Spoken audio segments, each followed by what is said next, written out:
तो आज हम एक्सप्लेन करने वाले हैं एक ऐसी मूवी को जिसमें 15 साल के लड़के को 35 साल की औरत से प्यार हो जाता है और वो इसके साथ खपाखप करता है। मूवी का नाम है द रीडर। कहानी की शुरुआत होती है माइकल से, जो एक वकील है, और एक औरत इसके कमरे से निकलती है। माइकल खिड़की पर खड़ा हो जाता है तो उसके सामने से एक ट्रेन गुजरती है, जिसे देखकर उसे अपनी पिछली जिंदगी याद आने लगती है। 1955 में जब माइकल की उम्र 15 साल थी और वो एक बस में बैठकर कहीं जा रहा था, तो अचानक उसकी तबीयत खराब हो जाती है और वो बस से नीचे उतरकर उल्टियाँ करने लगता है। इतने में हैना आ जाती है और वो माइकल को संभालने लगती है। वो इसे गले लगा लेती है।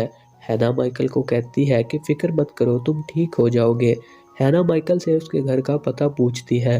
माइकल उसे अपने घर का पता बता देता है, तो वो उसे आगे तक छोड़ने जाती है। माइकल घर जाता है। जब वो खाना खाने लगते हैं तो माइकल की माँ को वो बीमार लगता है। वो डॉक्टर को बुलाती है। डॉक्टर माइकल को देखने के बाद कहता है कि तुम्हें फीवर है और तुम्हें 3 महीनों तक एक कमरे में रहना होगा। अगर तुम किसी से मिलोगे तो ये बीमारी उसे भी लग जाएगी। इसके घर वाले डॉक्टर की बात पर अमल करते हैं और वो इसे 3 महीने तक एक कमरे में रखते हैं। 3 महीने गुजरने के बाद जब माइकल ठीक हो जाता है तो वो फ्लावर लेकर हैना के घर जाता है। वो हैना के कमरे में चला जाता है। वो उसे फ्लावर देता है और इसका शुक्रिया अदा करता है। वो उसे कहता है कि मैं जल्दी आना चाहता था, लेकिन डॉक्टर ने मुझे 3 महीने तक एक कमरे में रहने को कहा। हैना उसे कहती है कि कोई बात नहीं। माइकल उसे कहता है कि आपको किसी चीज़ की ज़रूरत हो आप मुझे कह सकती हैं। हैना कहती है कि मैं बस कंडक्टर हूँ और तुम मेरी मदद कर सकते हो। हैना कपड़े बदलने जाती है और माइकल उसे देख लेता है। वो इसे कपड़े बदलता देख शर्मा जाता है और वहाँ से भागने लगता है। उसे हैना पसंद आ जाती है, इसलिए वो इसके घर के इर्द गिर्द घूमने लगता है। एक दिन हैना कोयला उठाकर ऊपर जा रही होती है। माइकल इसके पास चला जाता है। वो इसे कहता है कि आपको मदद की ज़रूरत है। हैना कहती है कि नीचे और सामान पड़ा है। माइकल नीचे जाता है और कोयला निकालने लगता है। माइकल वापस आता है तो इसका पूरा मुंह काला हो जाता है और कपड़े भी गंदे हो जाते हैं। हैना इसे देखकर कहती है कि तुम्हें नहाने की ज़रूरत है। माइकल कपड़े उतारकर नहाने लगता है। जब हैना उसे टॉवल देने आती है तो हैना भी अपने सारे कपड़े उतार देती है और वो पूरे मूड से माइकल को किस करने लगती है। माइकल को मज़ा आने लगता है और इसके बाद वो दोनों एक दूसरे से इंटीमेट होने लगते हैं। इस दिन के बाद माइकल ऐना के ख्यालों में खोया रहता था। माइकल अभी भी बीमार था, लेकिन वो अपने फादर से कहता है कि कल से वो रोज़ स्कूल जाया करेगा। वो रोज़ स्कूल जाने लगता है और स्कूल से वापसी पर वो ऐना के घर जाता है और उसके जिस्म की आग बुझाता है। एक दिन माइकल और ऐना इंटीमेट होते हैं और माइकल ऐना से उसका नाम पूछता है। ऐना उसे अपना नाम बता देती है। इनका रिश्ता अब गहरा होने लगता है। वो रोज़ स्कूल के बाद ऐना के पास जाता है और उसे इंटीमेट होता है। वो ऐना को अपने स्कूल की बातें बताता है और ऐना भी पूरे इंटरेस्ट से इसकी बातें सुनती है। शायद ऐना को भी माइकल पसंद आने लगता है। वो दोनों एक साथ नहा रहे होते हैं। माइकल ऐना को कहता है कि क्यों ना हम कहीं बाहर चले। ऐना उसके साथ जाने को राजी हो जाती है।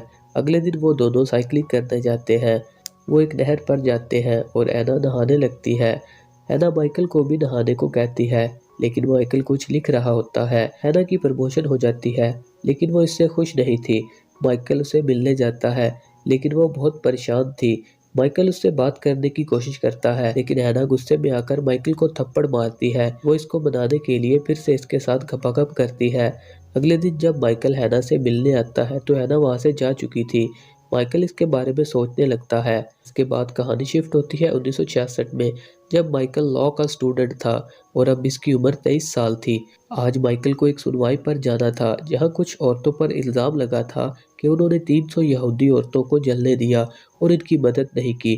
माइकल वहां पर हैना को देखता है, क्योंकि हैना भी इन्हीं औरतों में से थी। कार्रवाई शुरू हो जाती है। हैना पर संगीन इल्ज़ाम लगने लगते हैं। जो 300 लोग जले थे, इनमें 2 लोग बच गए थे और वो ऐना का नाम बता रहे थे, इसलिए ऐना को अपना काउंटर करने को कहा जाता है। लेकिन हैना सारे इल्ज़ाम कबूल कर लेती है। जज कहता है जब आग लगी थी तो हर दरवाजे पर गार्ड थे, अगर वो दरवाजे खोल देते तो सारे लोग बच जाते। हैना कहती है कि मैंने दरवाजे खोलने की कोशिश की थी, लेकिन मेरे साथियों ने दरवाज़ा खोलने से मुझे रोका। जज उसे कहता है कि हमारे पास पेपर्स हैं जिनमें सब कुछ लिखा गया है और तुमने इन पर साइन किए हैं। हैना कहती है कि मैंने कोई साइन नहीं किए। तो जज उसे हैंड राइटिंग मैच करवाने को कहता है। वो कहती है कि ये साइन मेरे हैं। इतना कहने के बाद वो और कोई सफाई नहीं देती तो जज उसे उम्र कैद की सज़ा सुना देता है। माइकल ऐना से मिलने जाता है लेकिन माइकल की हिम्मत नहीं पड़ती कि वो ऐना के सामने जा सके, इसलिए वो वापस आ जाता है। वक्त गुजरता है और माइकल की उम्र बढ़ने लगती है। माइकल की शादी हो जाती है और इसकी एक बेटी होती है, लेकिन माइकल को अब भी ऐना से प्यार होता है, इसलिए उसकी शादीशुदा लाइफ ठीक से चल नहीं पाती और वो अपनी बीवी से तलाक ले लेता है। माइकल अपनी बेटी के साथ अपनी माँ के घर जाता है। इसकी माँ कहती है कि मुझे तुम्हारी फिक्र है, तुम करना क्या चाहते हो। माइकल उसे बताता है कि इस जगह से मेरी बहुत प्यारी यादें वाबस्ता है और मैं इसे छोड़कर नहीं जाना चाहता। माइकल अपने कमरे में जाता है और अपनी पुरानी चीज़ें देखने लगता है। माइकल को एक किताब मिलती है जो वो ऐना को सुनाया करता था। वो उसे अपनी आवाज़ में रिकॉर्ड करके टेप जेल में भेजता है और ऐना इस रिकॉर्डिंग को सुनने लगती है। ऐना अनपढ़ थी, इसलिए वो लाइब्रेरी जाती है और किताब लेकर आती है। वो माइकल की आवाज़ सुनकर किताब में से लफ्ज़ ढूंढने लगती है। इसी तरह वो पढ़ना लिखना सीखती है। वो माइकल को खत लिखती है और उसे थैंक्स कहती है। माइकल उसे और रिकॉर्डिंग भेजने लगता है और हैना भी उसे खत लिखती है। माइकल उसे रिकॉर्डिंग भेजता है लेकिन माइकल उसे खत नहीं लिखता।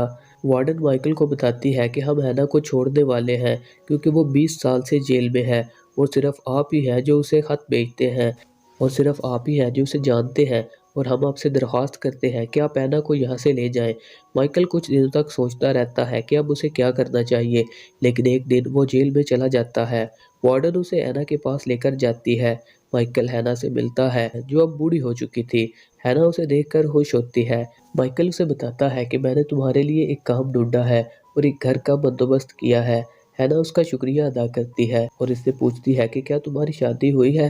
माइकल कहता है कि हुई थी, लेकिन अब मैंने तलाक ले ली है, लेकिन मेरी एक बेटी है। माइकल उससे चर्च के हादसे के बारे में पूछने लगता है।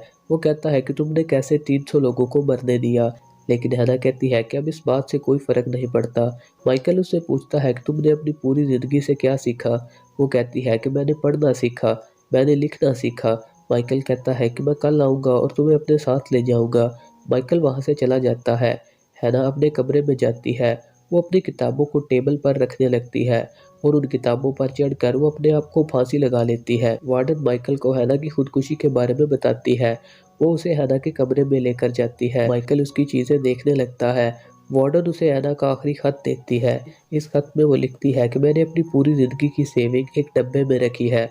वो माइकल को कहती है तुम जाओ और वो सारे पैसे उस बच्ची को दे दो जो उस आग में बच गई थी। माइकल उसकी आखिरी ख्वाहिश पूरी करने के लिए उसकी सेविंग लेकर उस लड़की को ढूंढने लगता है। वो उस लड़की के पास जाता है। वो लड़की उसे कहती है कि आपका उससे क्या रिश्ता था। वो उसे सारी सच्चाई बता देता है। वो उस लड़की को वो डब्बा देता है। वो लड़की कहती है कि ये डब्बा मेरा है और एक बार मैं कैंपिंग पर गई थी तो ये चोरी हो गया था।